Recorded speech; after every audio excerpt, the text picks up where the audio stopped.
Why are things so hard? Genesis chapter 3 verse 19. In the sweat of thy face shalt thou eat bread, till thou return unto the ground. For out of it wast thou taken. For dust thou art, and unto dust shalt thou return.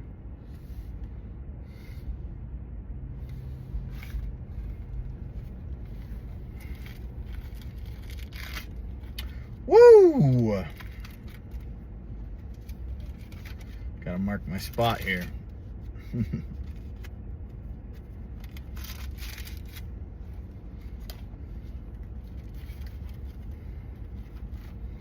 There we go.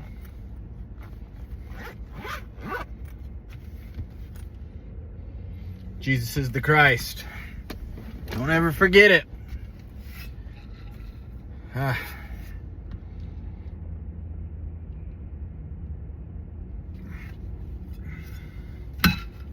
Why are things hard? Why is life hard? Why is life the way it is sometimes?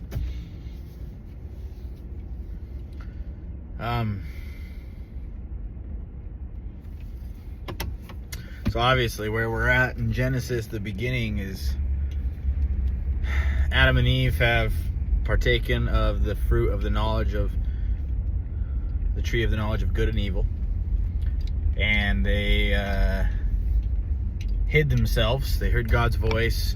Satan told them, "You're naked, you better hide." So they hid, and then God comes down. You can't hide from God, right? And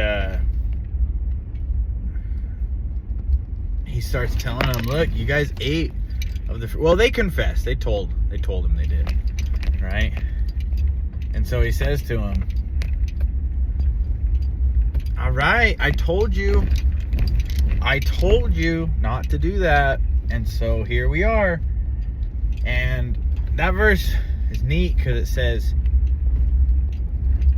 I'm not word for word, but off the sweat of thy brow thou shalt eat bread. I don't know about you, but bread's pretty easy to eat.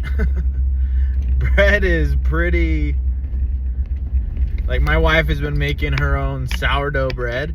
And yeah, it's a lot of work. It's very tedious work. But you ain't sweating. And I guess maybe back in older times when they didn't have a nice conventional oven, you probably were sweating, right? But that's not where I'm getting at. What I'm getting at is God said that even some of the simplest, easiest things, I'm not saying making bread is easy, but I'm just saying some of the things that shouldn't make you sweat, you're gonna work for it. You're gonna work for it because you are dust. You were created out of dust of this earth, and you chose to sin, which obviously brought upon you your consequences.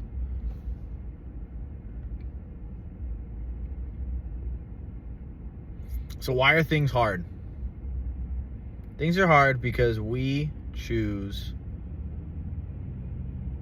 to sin. I'm not talking big crazy things. I mean, like, yeah, obviously those are a part of it too. But even just small and simple sins, they will make your life harder. There is no ifs, ands, or buts about it. Like, they will make your life harder. And then it's like, okay, well, what if I'm doing everything? I'm saying my prayers, I'm reading my scriptures, I'm going to church, I'm giving my tithing, I'm doing the things that I think I should do, and it's still hard. Well, yeah, who said it was going to be easy, man? And when it gets hard, sometimes life will be easy, right? Sometimes it'll be a good, fun ride there for a little bit, but it's always going to get tough again because we have to experience that toughness. We have to experience that imperfection, that hard part of life. And therefore, with that too, if we experience it and we do well with it, we'll be rewarded because we'll have the patience needed, we'll have the charity needed, we'll have the faith needed to move on. So why are things hard? Because it has to be in order for us to progress, to return to live with our Father in heaven again. Right? It just has to be. It has to be. It's like, and I know I fall into this habit, especially when I'm like doing really good, like really good. Sometimes it's just like, oh my goodness, I've been doing everything I'm supposed to do. Why can't I just get a break? Nah, it's not how it works.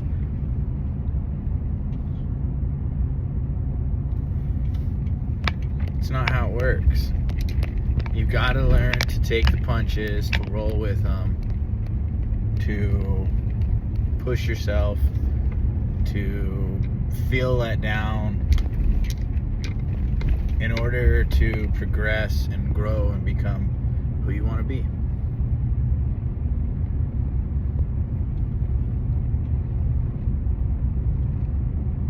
There's a lot of joy and there's a lot of beauty that can be found in this life, even in the hard, difficult points of life. There's a lot of it. And that's why you need to ask your Father in heaven for him to open your eyes to the good that's going on in your life, even when you feel like you're just surrounded by chaos. You gotta ask him for that. You gotta ask for his help. You gotta give thanks for what he's already given you. And you gotta just know that you are working towards something bigger than even you can understand. Something bigger than you can understand. And the joy and the happiness that'll fill your life once you've done it and accomplished it, it's a whole different ball game. I really hope that I can accomplish that. I will accomplish it. That's the thing, I will. I know I will. Am I gonna take some bumps and bruises along the way? Yeah, I am. I'm gonna accomplish it. I did, I'm not gonna lie, I went, as you can tell, these videos have just stopped. And it's because I fell out of habit, just straight up. I fell out of good habits. And I haven't had the determination to get back into it. At first it was, I don't have a phone mount, to record my videos. And then it was, staying in bed is a lot easier than getting up at 4 a.m. to go to the gym. And then it was, I'm not going to cut anymore because it's winter time, so let's go on a bulk. And then I got fat, and I was looking at myself in the gym mirror today, and I was unhappy with what I saw. Don't get me wrong, my bench press, because I have been lifting, it just hasn't been as consistent as I would like. But because I've gained some weight and I've been eating a lot more, which I have a lot more energy, which more protein, obviously, good things. I think I've grown some muscle mass, not just body fat. And so my bench has gone up. I'm repping 225 for 12. That's pretty dope for me. That's cool. I've never done that before. But I look at myself in the mirror and I am unhappy. So, what do you do? What do you do when you're unhappy? What do you do when life's hard? You take a step back, you look, and you fix it. And if you can do that, you're going to be happy. Set some goals, grow, progress. You're going to be happy. and then crush those goals, and you're gonna be happy. So spiritually, mentally, and physically, look at yourself, look at those goals, and grow. Make it happen. You'll be happy you did. God is good. He loves you. He loves me. He loves all of us. He cares about us. He wants us to progress in life. He wants us to be happy. He knows that this is going to be a tough, difficult road, but he knows that with him, all things are possible. Through his son, Jesus Christ, all things are possible. So go make it happen. Quit giving yourself excuses. I'm done giving excuses for myself. Time to take accountability. God is good. Work hard, work smart, and be obedient. He loves you. Go lift some weights.